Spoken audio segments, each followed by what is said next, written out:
예, 내년 4월 15일 실시되는 21대 총선을 앞두고 청와대와 내각의 개편설이 무성해지고 있습니다.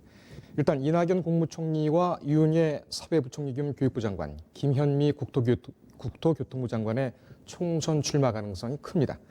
반대로 추미애 의원의 법무부 장관 입각 전망도 힘이 실리고 있습니다. 취재기자와 함께 청와대와 내각 개편 이 시각 현장 이 시각 상황을 전망해 보도록 하겠습니다. 청와대 출입하는 이성희 기자 나왔습니다.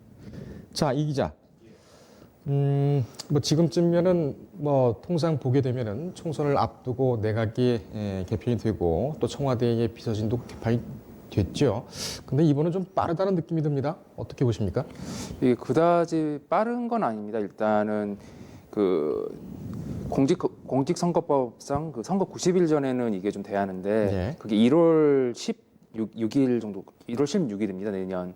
근데 이제 개각을 하고 인사청문회 하고 그 과정을 따져보면은 12월 중순에는 그게 좀 돼야 한 달 정도 걸리기 때문에 12월 중순에는 어느 정도 가닥이 잡혀야 합니다. 그래서 지금 이야기 나오는 것은 그다지 빠른 것은 아닙니다. 개각설 다음 달이 확 실시된다 이런 얘기는 근거가 있는 얘기입니까? 예, 일단은 이낙연 총리의 거취 문제가 있습니다. 이 총리가 이제 역대 최장수 총리가 됐고 또 현재 대선 주자 1위를 달리고 있는데 그래서 민주당 내부에서는 이 총리가 좀 와서 총선에서 역할을 해야 한다 그런 의견이 있습니다. 예. 여기에 노영민 비서실장이 지난 10일 기자회견에서 발언이 좀 기름을 부었는데요. 네. 내년 총선과 관련해서 당에서 요구하고 본인이 동의하면 놓아드릴 수밖에 없다. 이게 차출서를 사실 공식한 겁니다. 그렇군요. 지금 개각폭은 어느 정도로 보입니까? 네, 일단 조국 전 장관 사태로 법무부 장관이 한석 공석이고 또 현재 장관이랑 국회의원직을 겸직하고 있는 유은혜 부총리, 김현미 장관, 박영선 장관 출마 가능성을 배제할 수 없습니다. 예. 여기에 현 정부 원년 멤버죠. 강경화 외교부 장관과 박능우 복지부 장관 등도 교체 가능성이 있습니다. 그렇군요. 또 홍남기 부총리 같은 경우는 본인이 좀 부인하고 있지만 고향 강원 출마설이 좀 있습니다. 예. 그래서 5, 6석 정도가 가능성이 있긴 한데 문제는 인사청문회가 조국 사태에서 경험하셨겠지만 야당이 공세할 여지가 많습니다. 그래서 굳이 총선 전에 대규모 개각을 하지 않고 총선 후로 미룬다. 현재 비어있는 법무부 장관만 좀 인선을 할 가능성도 있습니다. 예. 지금 보면은 홍남기 부총리, 강원 출마설. 근데 지금 경제부총리로 임명이 된 때가 언제입니까? 그렇게 길지는 않은 것 같은데? 예, 김동연 부총리 이후니까 1년 정도 된 것 같습니다. 예.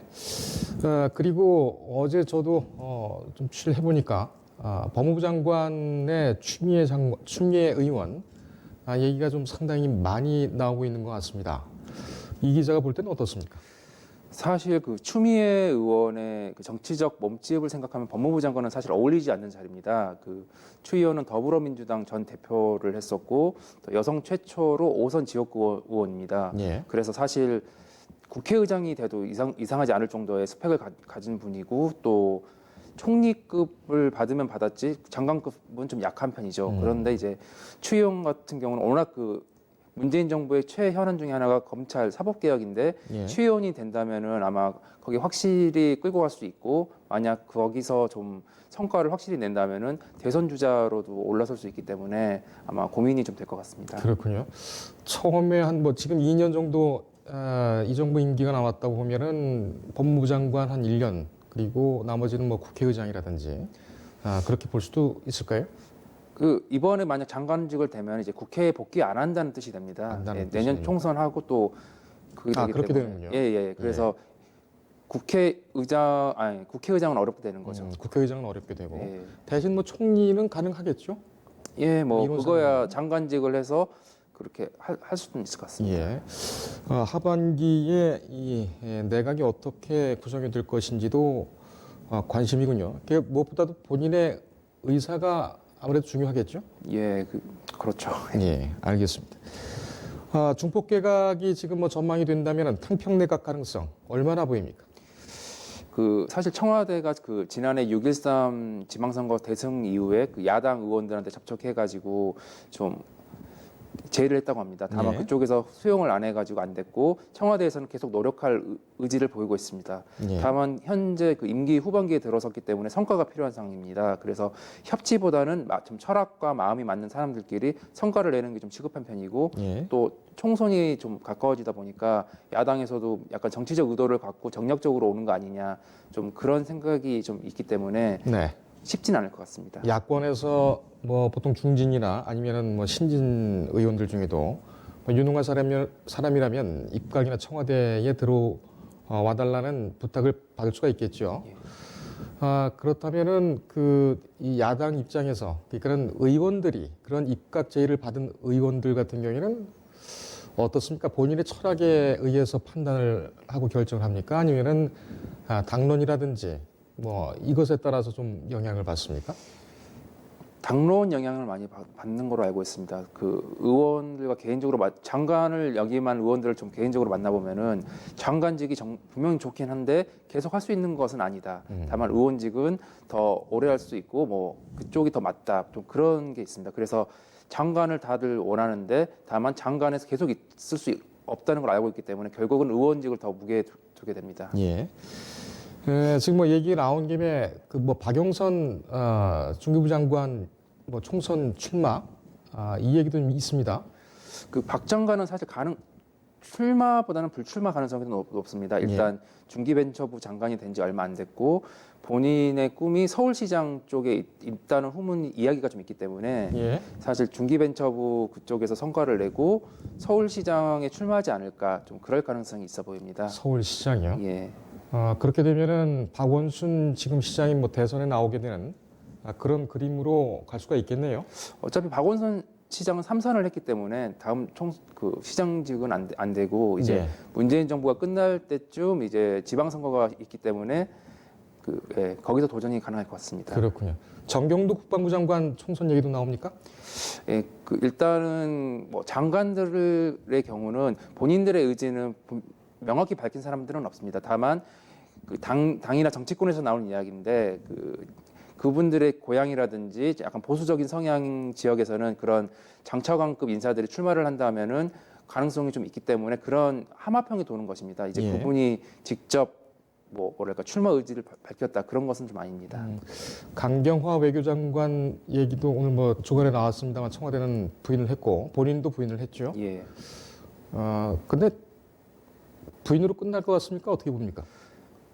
이게 사실 국회의원 출마는 스펙보다는 본인의 권력 의지라고 그래야 할까요? 꼭 당선을 돼야겠다, 뭐 해보겠다, 좀 그런 의지가 중요합니다.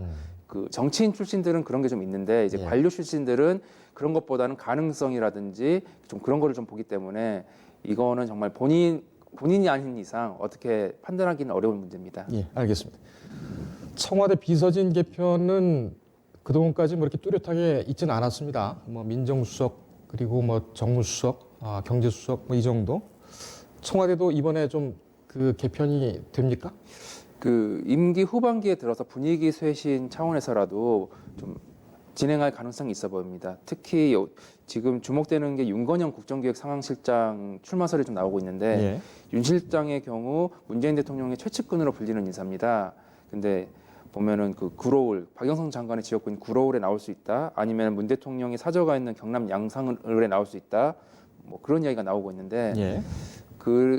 그래서 이제 그것도 있고 또 아까 말씀드렸지만 공직자 사퇴 시한 같은 게 좀 가까워졌기 때문에 청와대 안에서도 정치인들 출신이 많습니다. 네. 그래서 그분들이 내년 총선 때 이제 출마 생각이 있겠죠. 그래서 그것 때문에 이번에 좀 개편을 하지 않느냐 그런 이야기가 있습니다. 예. 이철희 의원 불출마 선언을 처음 물꼬를 트면서 상당히 화제에 올랐죠. 분위기도 뭐랄까요, 이미지도 상당히 좀 좋아졌고 청와대에 들어간다는 얘기는 꾸준히 있습니다. 예, 이철희 의원 같은 경우는 김대중 대통령 시절 행정관으로 아마 청와대에 있었던 걸로 제가 기억하고 있는데 네. 청와대 경험도 있고 또 정치적인 견해도 식견도 좀 있으시죠. 정치평론가도 했기 때문에 청와대에 입성할 가능성은 꾸준히 제기되고 있습니다. 다만 실제 들어갈 수 있을지는 좀 봐야 할 것 같습니다. 그거는 이제 청와대에서 비서진이 얼마나 바뀌느냐 그거에 따라서 또 달라지겠죠. 예, 아마 간다면 정무수석 가능성이 있긴 있는데 초선 예. 비례여가지고 정무수석은 사실 재선급 인사들이 가는 그렇죠. 겁니다. 이제 각 당 대표라든지 원내대표와 직접 상대하고 이야기하고 하기 때문에 그 재선, 3선, 현재 있는 강기정 수석도 3선 출신이기 때문에 초선 비례로는 좀 약하지 않겠느냐 예. 예, 그런 의견도 있기 때문에 좀 봐야 할 것 같습니다. 좀 잊혀진 이름이긴 합니다만 임종석 전 비서실장 지금 뭐 종로에서 나온다 아니면 뭐 고심하고 있다 여러 가지 설이 있어요. 이 혹시 청와대나 여기서 뭐 들리는 얘기가 있습니까? 임 실장의 경우는 좀 예, 본인은 출마 생각이 있는 것 같은데 아직 정리가 좀 덜 된 것 같습니다. 종로 같은 경우는 정세균 전 의장이 있는 자리인데 예. 정 의장이 출마할 거라는 좀 설도 있고 하기 때문에 아직 교통 정리가 안 돼서 어떻게 될지 좀 지켜봐야 할 것 같습니다. 예, 종로면은 뭐 정치 1번지고 상당히 중요한 곳이기 때문에 예. 상징적인 의미가 있죠. 종로 지역이 어떻게 정리가 될 것인지도 관전 포인트가 되네요. 그래서 지금 자유한국당 황교안 대표가 아마 거기 출마할 거라는 이야기가 좀 돌고 있습니다. 사실 종로는 아시다시피 이명박 대통령도 있었고 노무현 대통령도 있었고 대통령들이 배출된 지역이고 청와대가 있는 지역이기 때문에 매우 중요한 정치 1번지입니다. 예. 그래서 상징적으로 황교안 대표가 거기에 나올 거다. 그러면 거기 대항마가 누가 될 것인가에 대한 논의가 있는데 이제 그 자리를 이낙연 총리가 갈 수도 있다. 아니면 정세균 전 국회의장이 한 번 더 할 수도 있다. 왜냐하면 지역구가 탄탄하기 때문에 예. 그래서 거기도 지켜보는 게 좀 재밌을 것 같습니다. 알겠습니다. 지금 보면은 총선에 정부 청와대 인사들이 뭐 대거 그 뭐 어떻게 보면 낙하한다고 봐야 될까요? 그렇게 보면은 지금 더불어민주당 입장에서는 초선을 했던 의원이라든가 아니면은 초선을 준비하는 그 후보들이라든지 정치 인사들이 그렇게 곱게 볼 수만은 없을 것 같은데 여당 분위기는 어떻습니까? 그 민주당 공천 같은 경우 시스템 공천을 하겠다고 이미 공언을 했었고 사실 어느 정도 룰이 다 정해진 걸로 알고 있습니다. 그래서 이제 공정한 경쟁만 하면 된다. 그런 상황이긴 한데 이제 문제가 되는 게 청와대 출신 인사들입니다. 네. 그 민주당의 권리당원들은 거의 대부분이 친문, 문재인 대통령을 지지하시는 분들이죠. 그렇기 때문에 청와대에서 문재인 대통령의 참모 역할을 했다. 또 청와대 출신이다. 그러면은 좀 어느 정도 가산점을 먹고 들어갈 수밖에 없습니다. 예. 그래서 그 뭐랄까 현장에서 열심히 지역을 닦았던 그런 후보들의 경우 청와대 출신들이 갑자기 온다 그러면 좀 꺼려질 수밖에 없죠. 예. 그래서 그 양정철 그 민주연구원장 같은 경우도 특히 그 민주당 의원들 만난 자리에서 청와대 출신들에게 특혜는 꿈도 꾸지 말아야 한다. 약간 그런 경고성의 이야기도 하긴 했습니다. 예. 글쎄요. 지금 같은 경우에는 뭐 대통령의 국정 지지율이 좀 낮아졌다고 하더라도 그래도 문재인 대통령과 같이 일을 했다라는 어떤 그런 언급을 하는 것만으로도 표심에 상당히 영향을 줄 수가 있기 때문에 이 부분이 또 어떻게 지켜질 것인가 이것도 좀 잘 살펴봐야 되겠습니다. 조금 뭐 이럴 수도 있겠습니다만 내년 총선 이 성패를 가릴 만한 그 변수가 지금 감지가 되고 있습니까? 변수라기보다는 선거 전략적인 차원으로 보면은 결국 가장 큰 구도는 정권 심판론과 예. 야권 심판론의 격돌이 될 것 같습니다. 일단 야당에서는 그 선거 때가 이제 취임 3년 차가 이제 3년째가 되는 거죠. 이제 3년 동안 뭐가 된 게 있냐 그런 식으로 비판을 하면서 대안으로 우리를 지지해 달라 그런 식으로 국민들한테 호소를 할 것이고 여권에서는 그동안 우리도 이렇게 노력을 했지만 야당이 발목을 잡아서 안 되고 있다. 사실 국회에서 입법이 좀 잘 안 되는 것도 사실이기 때문에 그런 식으로 주장을 하면서 국민들에게 그 말을 할 겁니다. 이제 국민들이 어느 쪽에 손을 들어줄지는 그때 상황을 봐야 할 것 같습니다. 네, 알겠습니다. 글쎄요. 뭐 일은 자기들이 못 해놓고 서로 심판을 해달라고 국민에게 또 떼를 쓰는 그런 모습을 보겠군요. 여기까지입니까? 예. 네, 고생했습니다.